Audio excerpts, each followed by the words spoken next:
As mentioned, it's Monday morning, so that means it's time for another inspiring edition of Positive Reflections, presented by our friends at Kuby Energy. Now, this is a Halloween edition of Positive Reflections, and I'm so excited to get into this. But before we do, I wanted to tee up a conversation that Terry started last week. Terry took trash talk in a different direction. Quite frankly, it's one that I liked because Terry trash talked me. And maybe Hoyles to a certain degree, but I'll take the fall for this one. I was driving the conversation on how old's too old for trick-or-treating and all that kind of stuff. And Terry wrote in, if you missed it, you have to check out Friday's Trash Talk. And she put me in my place. And I started to be a little bit more aware of the age of trick-or-treaters, including last night. And I loved this tweet that we saw from Aaron. Aaron says, my 5'9", 13-year-old son with a deep voice will be out trick-or-treating tonight. She posted this yesterday. Says, we're both trying to hold on to the last bits of his childhood. Please be kind. She issued the Halloween reminder. Teenagers who seem too old to trick-or-treat chose childhood over partying. Be happy and hand over the Snickers. I just got chills right now reading that. I kind of felt like, shame on me. Who cares? They chose the magic of Halloween. They chose the childhood over partying, and I love it. I absolutely love it. That tweet just changed my mind. Right? That tweet changed Terry's email changed my mind. And then and you know what it did? It's not that my mind needed to be changed so much as I was like, why do I care? Yeah. Who cares? Like, kids are out not destroying property, not getting hammered, not trying drugs for the first time. I mean, aside from the sugar rush, but they're out just going door to door, participating in the magic and the wonder and dressing up and having fun and being a little bit different. And isn't that great? Yes. And then Erin wrote in and she says, you know, I don't care if you're 5 or 85 trick-or-treating. If you love the holiday, if you make an effort to dress up, I will give you candy.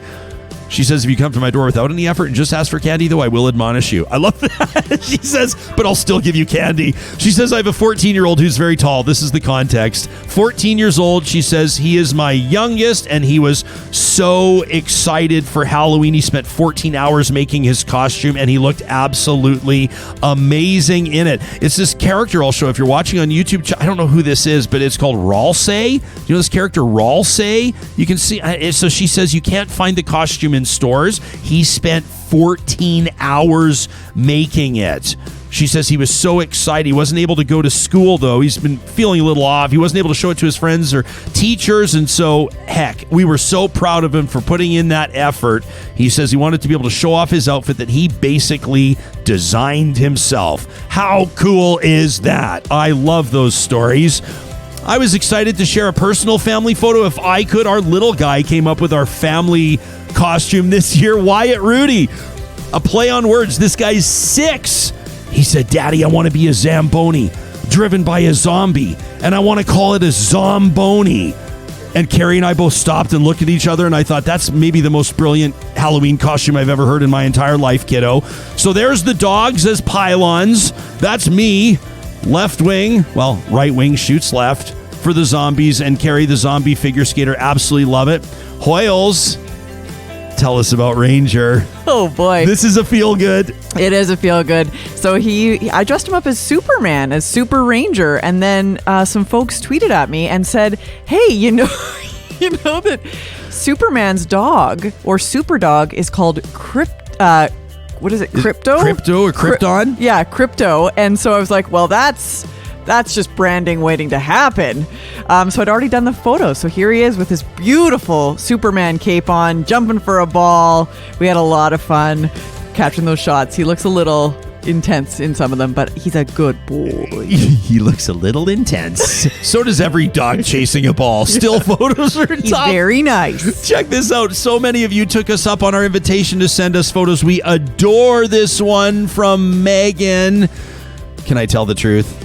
This is my sister. Aww. Megan sent us this photo of her beautiful boy. This is Arrow. Look at that.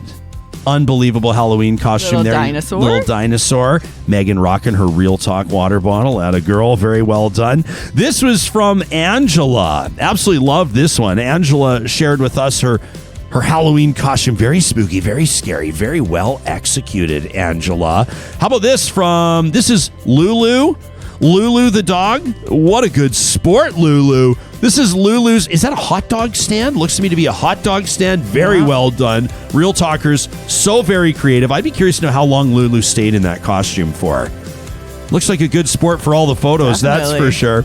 Brenda sent us a photo of Sherlock. This is Brenda's dog, Sherlock. Very well done. All the doggos. We got more dog photos than we did human photos, which is great. Puts an amazing smile on your face. This one from James. James sent in his own carvings. This is incredible. James is carving like spaghetti squash and pineapples, going a little bit off the board, which I love. Why conform, right, James? There's no reason to conform. We got this photo from Janice. Absolutely loved this one. Beautiful Halloween. Very well done. We got a couple more photos. This is Halloween in Ucluelet. You blew it. You blew it. You blew it, Jesperson. You did. Ucluelet. Halloween in Ucluelet. And Sam, I sent you one with just like moments to spare. Did you get the one from Kim? You're such a legend, Sam. Thanks so much. We love this one from Kim, who got it into us last minute, which is just amazing. She says, this is my, she says, I don't know what the costume is, okay? So don't ask me. She says, but the tall kid is my youngest. She's 14. And Kim said, I wanted to go on the record to join team Let the Teens Trick or Treat. This might be her last year, so go for it. Kim says we had 100 toddlers to teens show up at the door. We gave out the full-size bars and pixie sticks, and we had the best time. All manners of gratitude for several hours from every child, says Kim, and it warmed my heart. So whether you're, like Kim said, a toddler to a teen, or like Aaron said, from 5 to 85, don't let anybody, including the blowhard host of Real Talk, convince you to stifle the magic of any of your favorite holidays. Stand proud. Let your creativity shine. And if it puts a smile on your face, don't you dare apologize for it. Lesson learned over here. Message received, Real Talkers. We love you guys. Coming up on the show tomorrow, hometown hockey host Tara Sloan will join us. Chance she's talking to the NHL commissioner, Gary Bettman, today. She'll give us a full review on the Kyle Beach Chicago Blackhawks story.